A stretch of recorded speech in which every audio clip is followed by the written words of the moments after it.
Use Big U. I'm that music, Big U and all them niggas. That music belong to me, so I ain't got to worry about the copyright shit. Right. You know what I mean? Shout out to my sponsor, Baldini.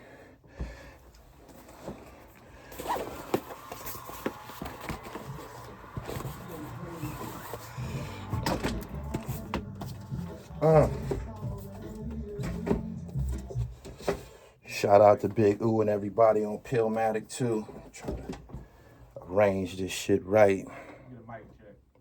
Mic check 1 2 1 2. I got 40 minutes. I'm late. I'm straight to the gym after this. Everything is going wonderful. Let me know. A lot to talk about.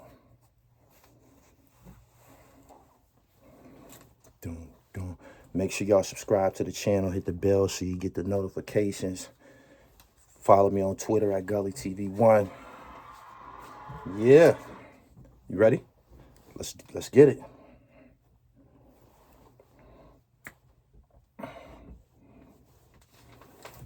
Like, share, and comment. Y'all ready? Let's go. Play my song. Hip hop music. Yeah. Shout out to the truck drivers. I'm back. I know y'all miss me, man. I got a wonderful new episode for y'all. Y'all gonna love this. For those traveling across country, this is it, man. Straight into it, man. Appreciate you, Nick. Shout out to everybody that's been tuning in. Truck drivers, people traveling internationally, man. I've been getting a lot of feedback. Straight into it. Boom. The last couple of weeks, I've been trying to find ways to sharpen my razor, meaning I've been taking in a lot more information, listening to a lot of different people speak, people like Warren Buffett, just the high power. And I'm trying to get my dribble right. Female friend of mine invited me to Barnes & Noble a few days ago. She said, I want to go get some books and maybe we could start, she's a part of a book club. And she kind of was like sharing with me the dribble, She suggested we go up to Barnes & Noble and grab some books, so we did that. And I got this Hurricanes by Rick Ross, who I'm going to speak about shortly. This is Most Dope about Mac Miller, all hip-hop. This one right here is a psychology book about Tanner from Baltimore. He's not a rapper. He was a wild gangster, shooter, whatever. And he was out there, way out there, to the point that people wanted to study his mind. And I was familiar with the topic, so I had to grab that book on Tanner. And Among the Bros by Max Marshall. This is a book that I'm reading with a female. She bought a copy, I bought a copy, and we reading it together. We're going to come back together and have a discussion. This book, when I chose it, she read the synopsis. She said, that's a good book. Why did you choose that? I chose this book because I had been watching a documentary on hazing and some shit that happened in Scranton, Pennsylvania. So that's what piqued my interest. In recent years, we've seen many people get killed because of hazing at universities and shit like that. So this book is called Among the Bros, a fraternity crime story. I assumed this to be about hazing and, murders and shit like that. And it is. But the gist of it was that these fraternity boys was big drug dealers. Now, let me talk about the fraternities for a minute. After reading this book is very engaging too. I got a better idea of fraternities and sororities. And I have to admit that the world is shaped and built by people in fraternities and sororities. I went to college and I didn't take them serious and shit. I didn't think much of them. I used to play basketball with a lot of frat guys. They used to be at the rec center. I was in intramural leagues with them. Cool dudes and shit. They never tried to impose, you know, their lifestyle and shit like that on me. They were very fond of me. You know, I was on campus with all types of butter leathers and getting fresh and shit like that. And these guys were black. They come from different walks of life, but we had, you know, fashion in common. But after reading this book, damn, I can further understand why, and I don't know why I wasn't hip to this information, why I didn't get it. Although I had an uncle who pledged and shit and was in a fraternity. I didn't never think much of them niggas. I didn't think much of them niggas. I didn't think it was something that would make me better or anything or help me out or anything like that. I just didn't think much of it, man. A bunch of niggas living in a house, corny niggas. This is what I thought. This is my understanding of it. I'm pretty sure every guy who's ever been in a fraternity look at me as corny. Straight up. The fraternity guys, these motherfuckers, man. The biggest, people say that the biggest gang in the world is the police and shit like that. They refer to the police as the Fraternal Order of Police. These are two terms that's used in the Greek world for fraternal, fraternity, and order. I'm reading this book about a fraternity at the College of Charleston in South Carolina and shit. And phew, it's just too much. It's too much. Then I'm just gonna try to go from the top. Fraternities. When we looked at fraternities, you know, if you hadn't been in college, your understanding of a fraternity was television. And when I was growing up in the early 80s, I watched movies like Porky's and Nerds and shit like that. And they would, you know, kind of like show the fraternities and shit like that.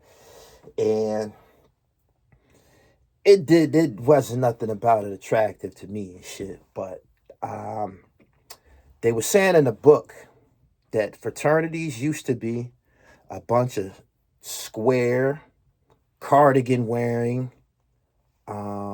docile, everything that you would probably see in a film, the way that they were described, until the movie Animal House came out. That's a movie with John Belushi. This is a movie about college and shit like that. And in the movie, you seen John Belushi just going buck wild and shit. Before Animal House, colleges and fraternities were one way. They were cool with doing community service, just a real book club, community service, chess club. You know, even they were even a part of religious organizations. When the movie Animal House came out, it showed wild ass John Belushi in a fraternity that he was in, and these guys was buck wild. Totally against everything that fraternities were supposed to be. This movie with John Belushi, he was like the antichrist for fraternities and shit.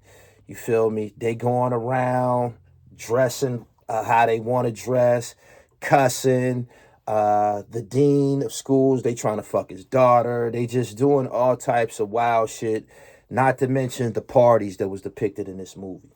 Boom. Animal House changed fraternities forever.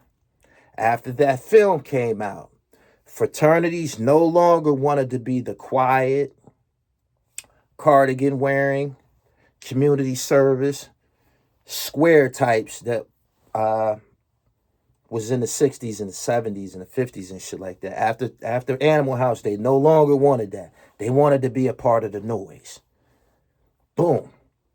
This is where fraternities get that wild party, tear up shit from. It came from a movie. It was influenced by a movie called Animal House. Boom.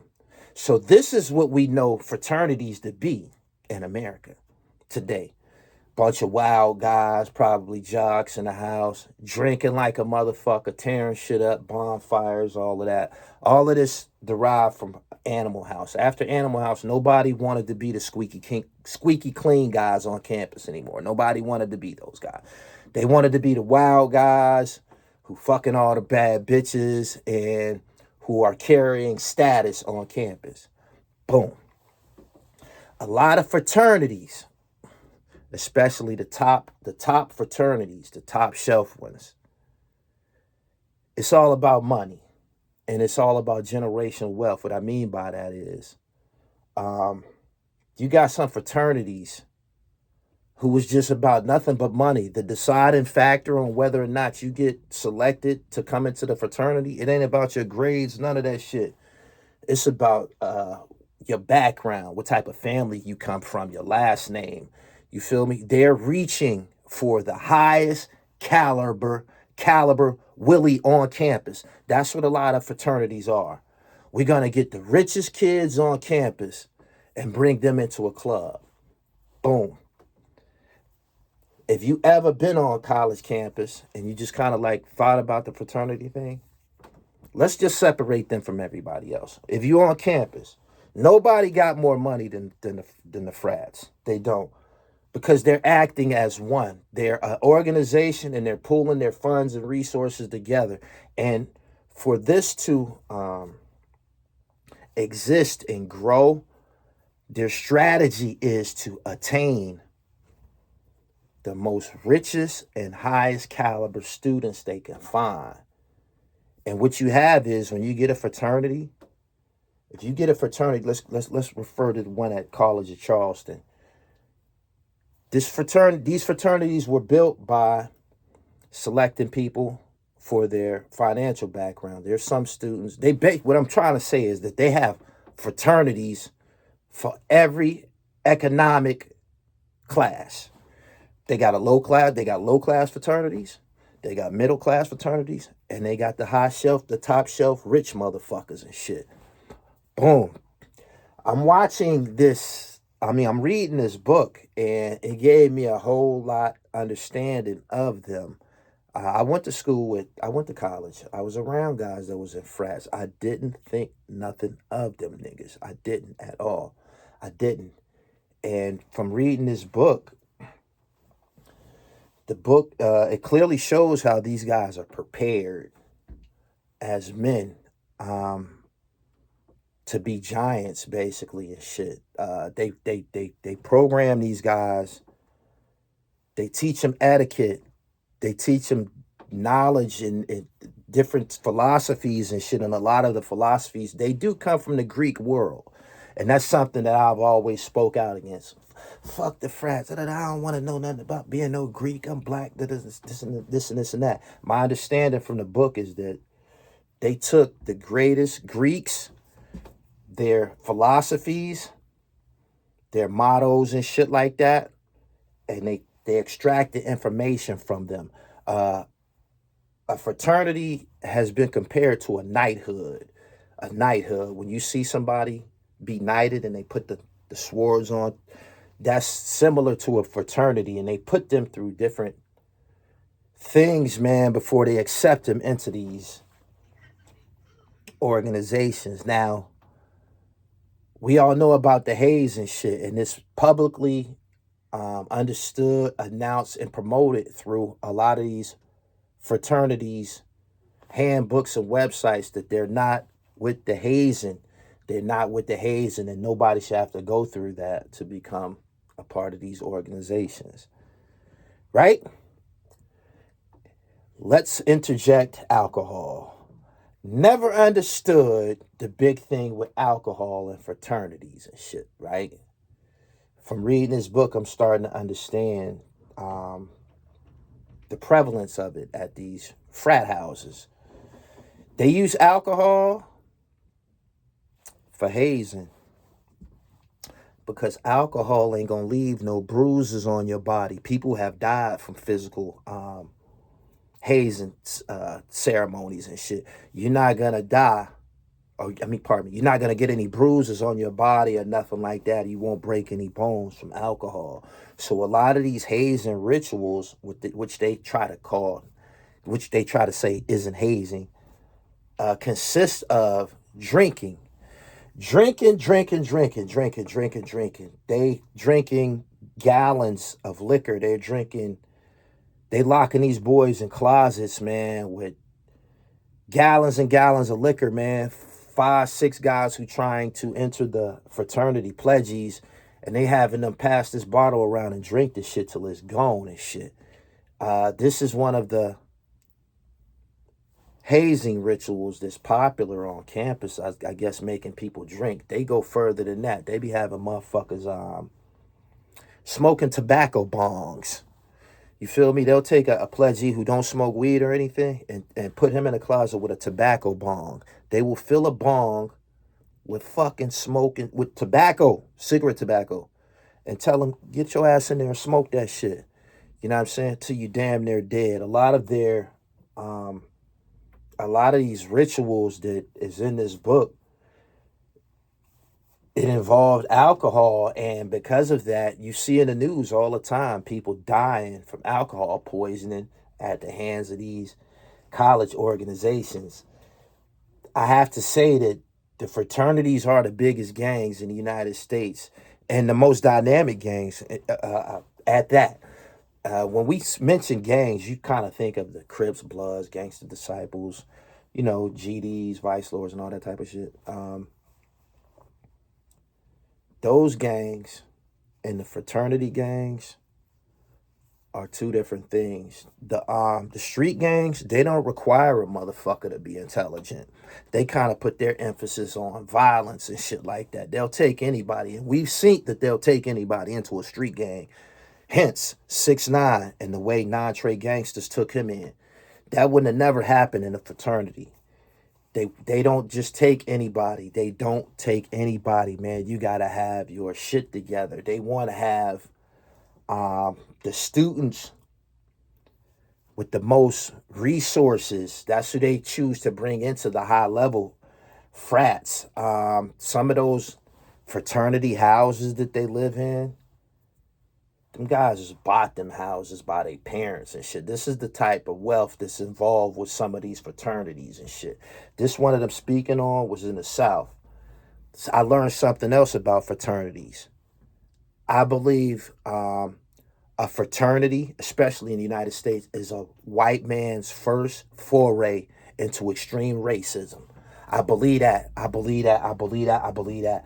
I believe that because some of these fraternities, especially the ones in the South, was founded on plantations, and their leaders were slave owners and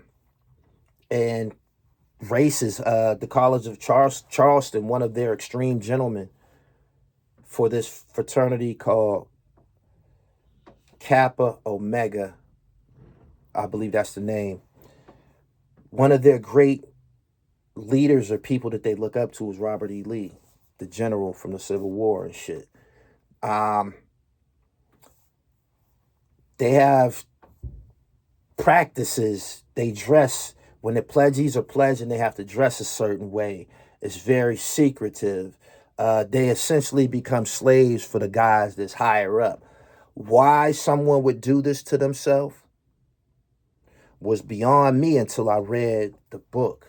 A person who joins a fraternity, especially a white guy in the United States, that's a power play. That's an extreme power play. Imagine being in a gang, whereas in the streets, you got street gangs. Imagine your gang in the streets being a bunch of violent, dumb motherfuckers and shit like that. Whereas in the fraternity, the guys in the fraternity gang with you, these motherfuckers all gonna have good grades, great credit. You feel me? Good grades, great credit, resources.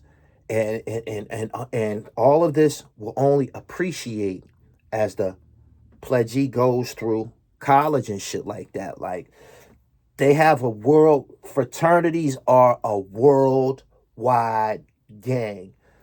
There was some stats quoted in the book how 80% of judges, 80% of judges, law enforcement, former presidents, just anybody in a high position, especially in the United States, it's a good chance that they probably was in a fraternity.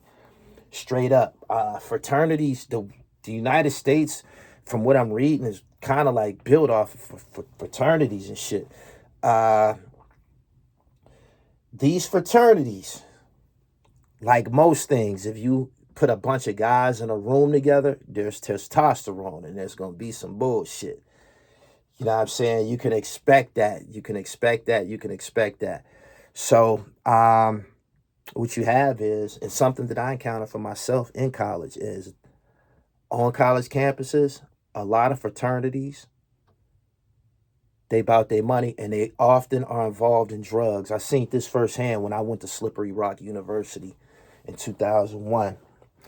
I went to Slippery Rock with intentions of leaving my neighborhood where I was a drug dealer at. I had just got out of prison and I didn't want to go back home to sell drugs and shit. So I said, man, I'm going to go ahead, try to get back in college, go back to playing basketball and shit. When I got to college, after being there a very, very short time, I was exposed to the drug scene. The drug scene in colleges in America is very, very extreme to the point that you will have students, they not even students, you'll have people living on campus for years at a time just to sell drugs. This is something that I wasn't prepared to encounter when I went to college, but I ended up in college and I'm smoking weed when I get there. So, you know, after I done ran out of the weed with the weed at, the weed, you know how weed is. It's a culture, and you meet people, and you around strangers and shit. Make a long story short, we got tired of smoking, whatever we had in the dorms. I said to myself, boom, I ain't gonna be down here smoking up all. I can't afford to smoke all this weed, so I need to be down here hustling. Boom, go home, get a quarter pound, come back, flip that. It's gone. To prevent myself from running up and down the highway getting more weed, I'm trying to find somewhere to cop on campus because it was weed there. Like, you know what I'm saying? Boom. After doing some light investigations and shit, I was taken directly to the fraternity guys. I was taken to a frat house. I was taken to a frat house. The night that I went there, it was a party there. It was bitches everywhere. This probably was the only way that somebody like me could get into this frat house because I was black and these white guys whose frat house it was, but they allowed black bitches in there and shit. It was girls in there of all colors and shit, but I didn't see a lot of guys like me. I seen a few, and if it was a few in there, they was athletes and shit like that. Boom, I'm in there, and I'm noticing who's in power on on the college campus I was at. It was right there laid in front of me. I was taken to them to cop. When I went to go get some weed from these guys, I was exposed to the fact that was just something small. They got weed, they got ecstasy, they got cocaine, they got all of that shit. I couldn't believe that this was on a college campus, right? And when you have fraternities and you have a lot of people with a lot of money, you know what I'm saying? It's 10 guys living in a house. They have these parties. The party thing is a very big thing on college campuses, especially with the fraternities. People even choose fraternities based on how loud their parties is and shit like that. So, yeah, you have these live ass, wild ass parties, man, where it's liquor, weed, drugs everywhere, right? And you learn that these fraternities and shit, they got 10 motherfuckers in the house. 8 of them rich. You feel me? So when they have a party, whereas a black party might have just had an ounce of weed, 2 ounces of weed, they might have a whole fucking pound in their party and shit. A whole pound of weed. Whereas a regular party might have just had a few lines on the table. They might have a whole ounce of cocaine to sniff on the fucking table and shit. So reading this shit about these guys, man, they start talking about an event that attracted a lot of people to this fraternity called Mountain Week. Mountain Week. Mountain Week was basically a retreat. It wasn't in the mountains. It was in the woods where a bunch of rich-ass white boys who in the fraternity at the College of Charleston go back in the woods and party like a motherfucker. All the cocaine, X, PCP, all of that, everything that you could imagine, they have it in these woods, and they back in the woods, and they have orgies, they fucking all crazy, and it's Animal House, and this attracts people to them, and I'm reading this shit, and I'm like, damn, you know what I'm saying? It made me think about how wild white girls are and shit. They used to have a TV show called Girls Gone Wild many years ago, and you would see the white girls lifting up their, they t-shirts showing their titties and all of that shit. And if you ever had sex with a white girl, you know that's a whole different experience and shit than fucking anybody else. Like, they on a whole nother level and shit. And just from reading the shit that went down at Mountain Week, I understood. But anyway, Mountain Week, they were in the woods. They rented some cabins in the woods. They burnt everything that they could find. They took furniture out of the cabins, put them in a bonfire, torch shit. When the police come and show up, this is why fraternities get out of hand. When police come to show up, the police know their place. The police come to show up and try to regulate this wild party in the woods. You seeing all of these expensive ass cars and shit like that. The police officer automatically know he's out of his league. You feel me? I got to handle these kids a little different. So he telling them, what's going on here, da da da da, and they give him some type of punk ass excuse, and he get on in the wind. Why? Because like I said earlier in this telecast, law enforcement, judges, attorneys, they all fraternities. They all fraternity members. The world is controlled. I believe the world, especially the United States, is 100% controlled by fraternities. But anyway, let me skip a little bit. This book that I'm reading, these white boys ended up getting a RICO case on campus and shit. These motherfuckers was getting money like a motherfucker, selling the perks and the pharmaceutical drugs. That's bad now. The Percocets, the Vikes, and the fentanyl. They ran through all of that shit. And when they got indicted, people looked at who they were and what type of people they were, and they couldn't believe it. They couldn't believe that this thing that they were a part of turned criminal, when in all reality, a lot of fraternities are criminal. They are. A lot of fraternities are criminal. And I believe now that marijuana has become illegal everywhere, it don't make sense for a fraternity not to be pumping weed on campus. So you got these wild ass organizations, right, being built on campus. Just from reading this book, I can understand a lot more about them. I understand y'all now. Chiz, I got homies that they've been in fraternities and shit, but I understand y'all a lot more now. And I also understand why we had to whoop y'all ass.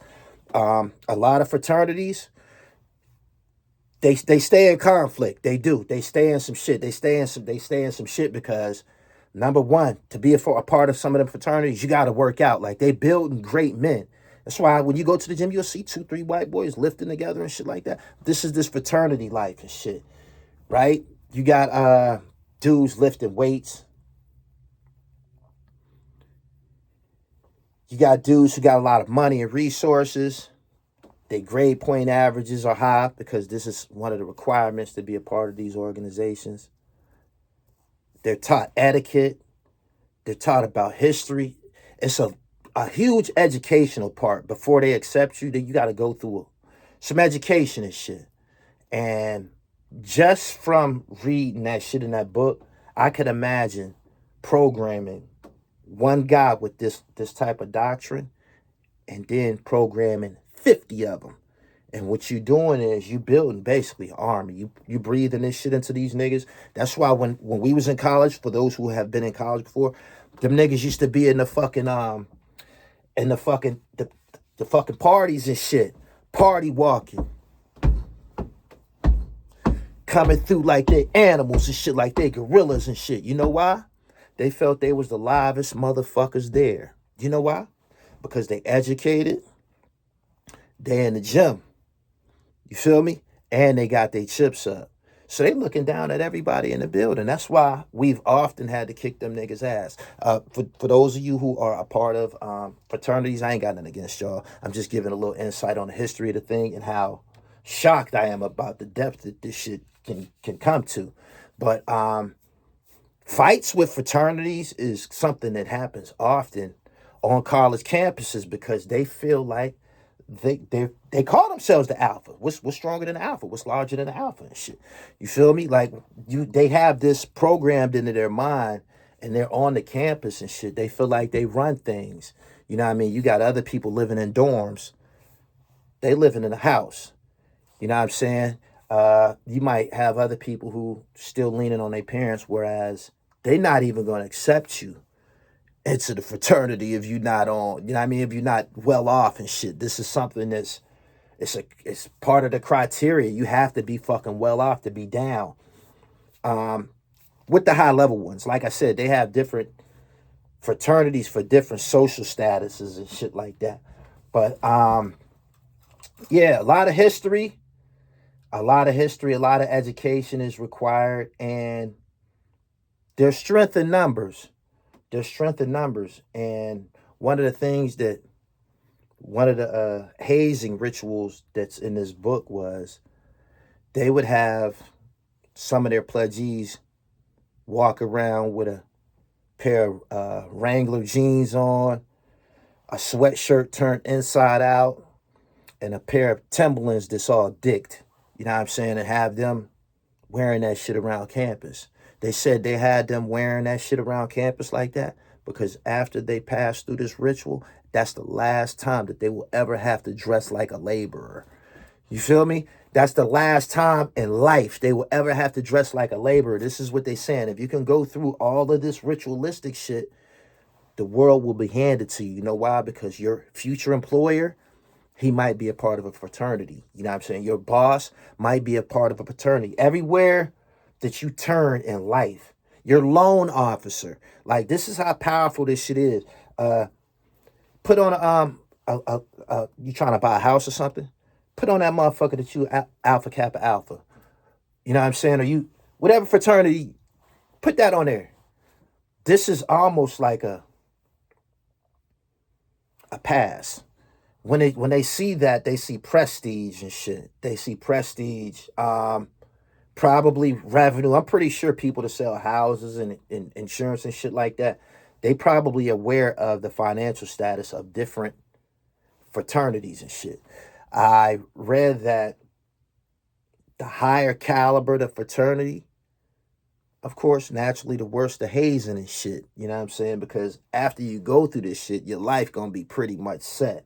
But the ones that are popular, world renowned, got chapters all over the United States at every university. Those are the ones that are the most dangerous. You got to think about it. They're not just letting anybody. I just described it to you as paradise. They call it crossing over and shit. Once you cross over, the world is laid out to you and shit. You might go to interview for a job and, you know what I'm saying, your supervisor, he's in a fraternity. Like it's a mob. It's a mob. Fraternities are the biggest gang in the United States. Straight up. The things that they do and the shit that's going on now,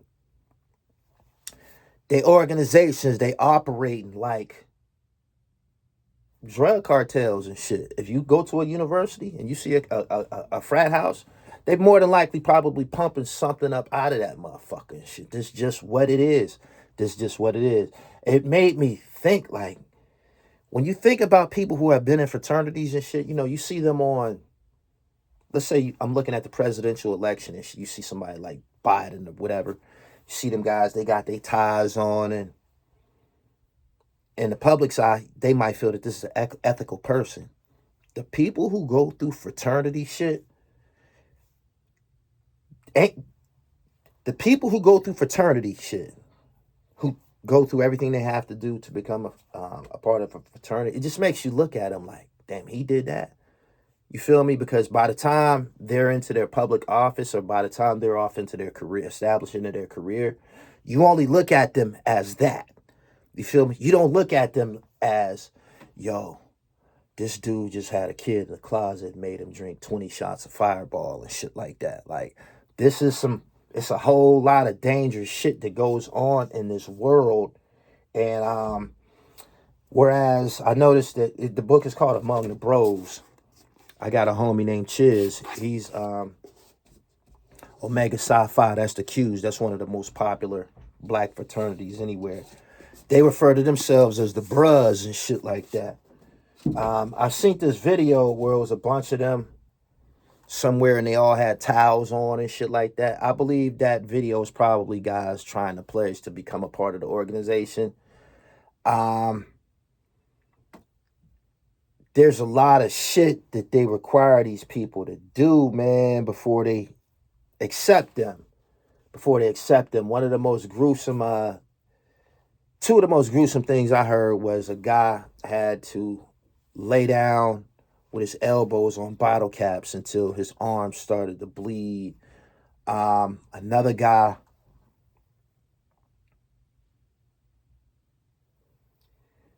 they put him in a room.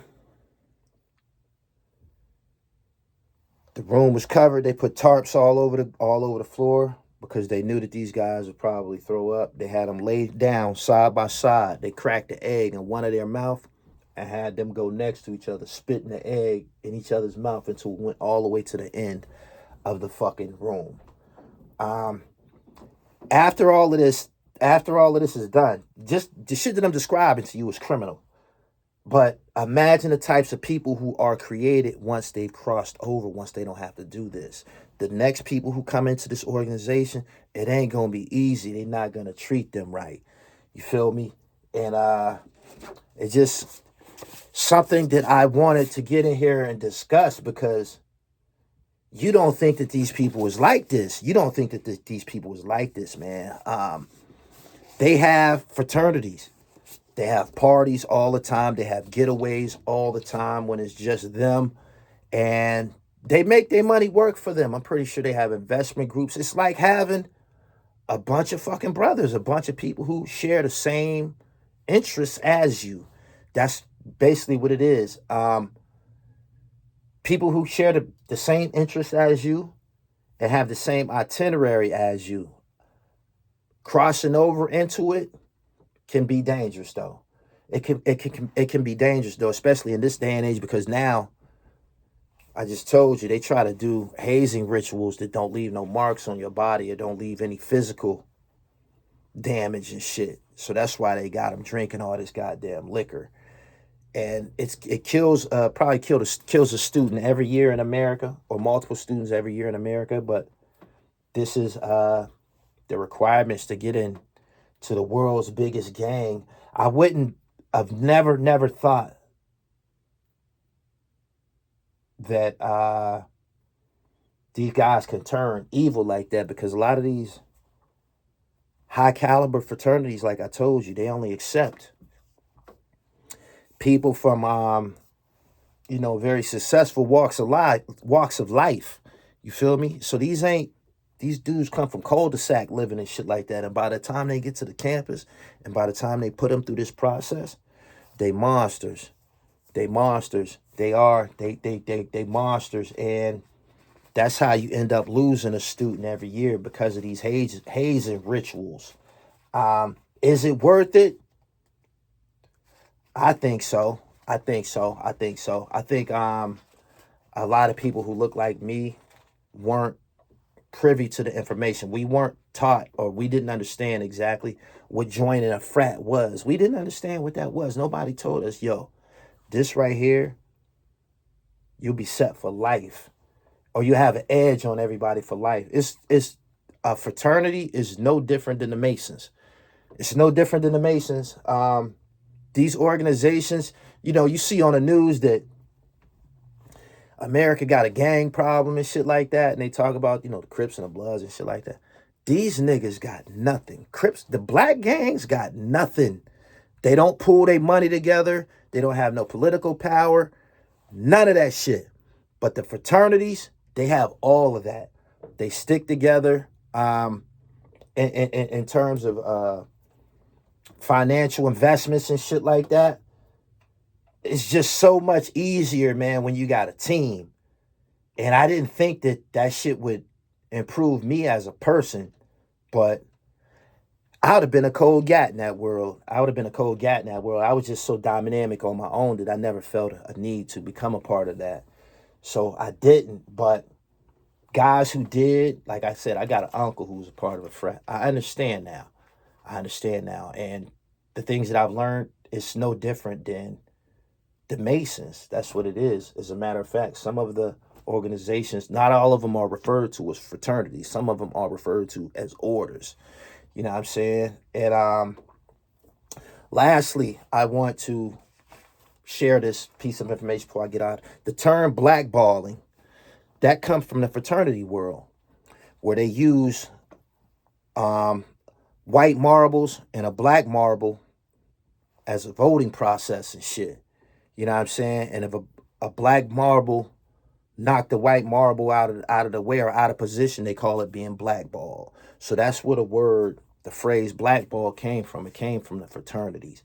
I'm going to go further into this discussion as I read more of this book, and I want you guys to follow me. If there's anybody who is a part of a fraternity and you watching this, leave something in the comments, man. I'm on your ass and shit, man. I'm looking at you guys differently. And that's all I have for now, Nick. One more thing. D1 from New Orleans and Rick Ross, whose book I also bought. We rhyme with D1. We tired of the deaf music. I'm a fan of Meek Mill. I'm a fan of Rick Ross. I'm not a fan of the music they putting out. Everything that D1 said was correct. You can't be the face of prison reform and turn around and be talking about killing people. That just don't add up. So let's get past the killing. I don't co-sign it. It's something that needs to be over with. The telling needs to be over with. The drug dealing needs to be over with. They just let Rollo home yesterday. The video on my page of him telling is going crazy. Make sure y'all tune into that. Follow me on Twitter at GullyTV1. Visit the website. Make sure you go through there and get you some knittage. TheRealDribble.com. I can't stress that enough. The website, TheRealDribble.com. Slide through there. Truck drivers, man, if you feeling me, man, like, share, comment, man. And I see y'all on the other side. Nick, I appreciate you. I'm about to get to the gym. I'm up out of here. Peace.